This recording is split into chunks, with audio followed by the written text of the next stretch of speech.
पढ़ना है एकल विस्थापन अभिक्रिया।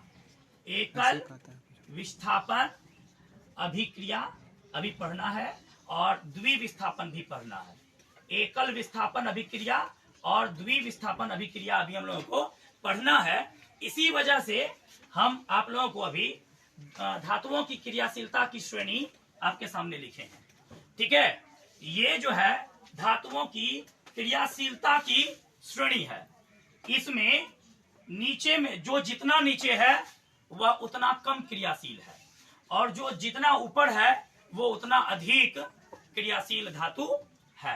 एक्चुअली में इसका जरूरी कैसे पड़ता है कि एकल विस्थापन और द्विविस्थापन में होता क्या है कि जब दो यौगिक आपस में अभिक्रिया करेगा तो उस दोनों यौगिक में जो कमजोर तत्व होगा, ठीक है, और दूसरे यौगिक में अगर मान के चलिए कि उस तत्व से कोई ज्यादा मजबूत कोई तत्व है तो ज्यादा शक्तिशाली तत्व जो है वह क्या करेगा, कमजोर तत्व को जो है, ज्यादा शक्तिशाली तत्व कमजोर तत्व को क्या करेगा, विस्थापित कर देगा और उसका स्थान जाकर के ग्रहण कर लेगा। एक बात यह होता है एकल अभिक्रिया विस्थापन अभिक्रिया में। द्विविस्थापन अभिक्रिया में क्या होता है कि दोनों एक दूसरे को एक्सचेंज कर लेता है। ठीक है, ज्यादा महत्व इसका धातुओं की क्रियाशीलता में का श्रेणी जो है वह ज्यादा महत्व आपको एकल विस्थापन अभिक्रिया में है। एकल विस्थापन अभिक्रिया में क्या होता है कि पोटेशियम जो है यह सबसे अधिक क्रियाशील है, उससे कम क्रियाशील कैल्शियम है, उससे कम सोडियम है, उससे कम मैग्नीशियम, उससे कम एल्यूमिनियम, उससे कम जिंक, उससे कम फेरम। इस तरह से होता क्या है, इसका यह मतलब हुआ कि पोटेशियम जो है यह आपको इस श्रेणी में सबसे अधिक क्रियाशील हो गया पोटेशियम।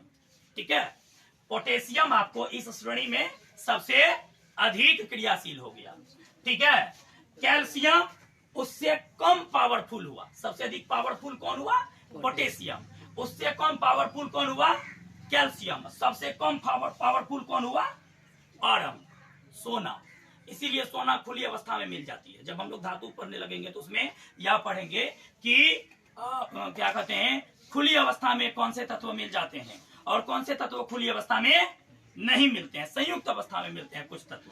क्योंकि वे ज्यादा क्रियाशील होते हैं तो वह संयुक्त अवस्था में मिलते हैं और कुछ तत्व कम क्रियाशील होते हैं वह खुली अवस्था में, मुक्त अवस्था में मिल जाते हैं। ठीक है, यही है आपका सोना, चांदी, ये सब मुक्त अवस्था में मिल जाता है।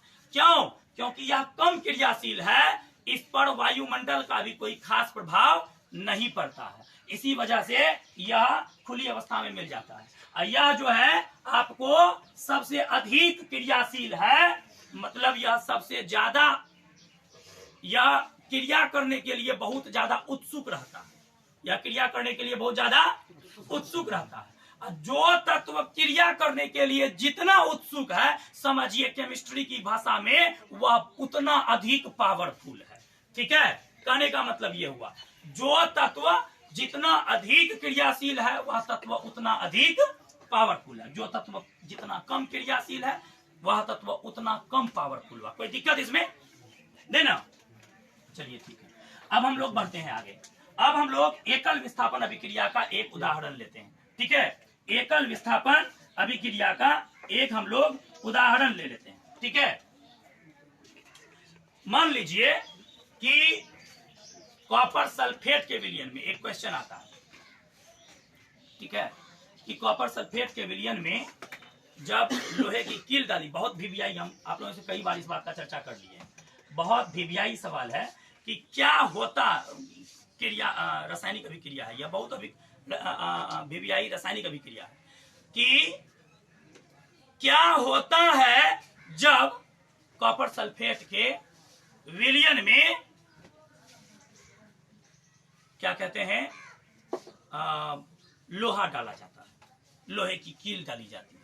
कॉपर सल्फेट के विलयन में जब लोहे की कील डाली जाती है तो क्या होता है, क्या होता है जब कॉपर सल्फेट के विलयन में लोहे की कील डाली जाती है। ठीक है, लोहे की कील मतलब हुआ Fe। लोहे की कील मतलब क्या हुआ, Fe। कॉपर सल्फेट का विलयन मतलब क्या हुआ, C। CuSO4 कॉपर सल्फेट का विलयन हुआ। अब देखिए यह आपका प्लस वाला है, यह भी प्लस वाला है, ये आपका माइनस वाला है। जाहिर सी बात है कि चेंज करेगा तो प्लस वाला के पास को ही चेंज करेगा, ठीक है। तो प्लस वाला इसको चेंज करेगा, इसको कभी चेंज नहीं करेगा। अगर Fe आपको यहाँ आता है तो दोनों प्लस प्लस हो जाएगा, मतलब दोनों जो है इलेक्ट्रॉन देने वाला हो जाएगा। तो ऐसा अभिक्रिया नहीं होता, अभिक्रिया ऐसी नहीं होती है। अभिक्रिया उन्हीं दो तत्वों के या उन्हीं दो यौगिकों के बीच में होती है जो इलेक्ट्रॉन त्यागते हैं और इलेक्ट्रॉन ग्रहण करते हैं। मतलब जब किसी दो तत्वों में अभिक्रिया होना है तो इसका मतलब हुआ कि एक तत्व उसमें से इलेक्ट्रॉन त्यागने वाला होगा और एक तत्व उसमें से इलेक्ट्रॉन ग्रहण करने वाला होगा, ठीक है। तो जिसके ऊपर में आप साइन देख रहे हैं वह इलेक्ट्रॉन त्यागने वाला है, और जिसके ऊपर में आप माइनस वाला साइन देख रहे हैं वह इलेक्ट्रॉन ग्रहण करने वाला चीज है, ठीक है। अब बात है कि अगर एक प्लस का साइन देख रहे हैं, समझिए वह एक इलेक्ट्रॉन को त्यागता है, ठीक है। अगर किसी में 2 प्लस रहेगा, 2 प्लस का साइन रहेगा, समझिएगा वह 2 इलेक्ट्रॉन को त्यागता है। अगर किसी तत्व के ऊपर में 2 माइनस का साइन रहेगा तो समझिएगा वह 2 इलेक्ट्रॉन ग्रहण करता है। अब सवाल है कि चेंज जो करेगा तो किसको करेगा। अब एक बात आप ही बताइए कि अगर प्लस वाला इस माइनस वाला को चेंज कर देगा तो इस यौगिक में प्लस प्लस दोनों प्लस हो जाएगा, दोनों त्यागने वाला ही हो जाएगा, ग्रहण करने वाला है कोई कहाँ? नहीं, ऐसा नहीं होता। होता क्या है, प्लस वाला को चेंज करेगा, मतलब लोहा कॉपर को चेंज करेगा। अब करेगा कि नहीं, लोहा कॉपर को चेंज करेगा कि नहीं, नहीं मालूम, देखते हैं। आइए क्रियाशीलता श्रेणी में। क्रियाशीलता श्रेणी में हम देखते हैं कि कॉपर नीचे है, लोहा ऊपर है। दिख रहा है क्या? कॉपर नीचे है, लोहा ऊपर। आप क्या जानते हैं, ऊपर वाला ज्यादा पावरफुल कि नीचे वाला ज्यादा पावरफुल? क्या जानते हैं, जोर से बोलिए। ऊपर वाला पावरफुल ना, मतलब ये ज्यादा पावरफुल, मतलब ये ज्यादा एक्टिव है। पावरफुल मतलब केमिस्ट्री की भाषा में ये ज्यादा एक्टिव है, ज्यादा उत्सुक है, क्या करने के लिए, क्रिया करने के लिए, ठीक है।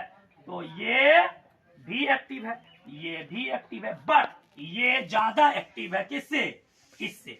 तो यह क्या करेगा, इसको कहेगा रे भैया भाग, हाँ तू बगल हो जा, ठीक है। अब तेरा काम यहाँ पे है नहीं, क्योंकि मैं तेरे से ज्यादा पावरफुल हूं और मुझे ये वाला स्थान चाहिए, अब मैं यहाँ रहूंगा, क्यों, मैं ज्यादा पावरफुल हूं, ठीक है। अब क्या हो जाएगा, ये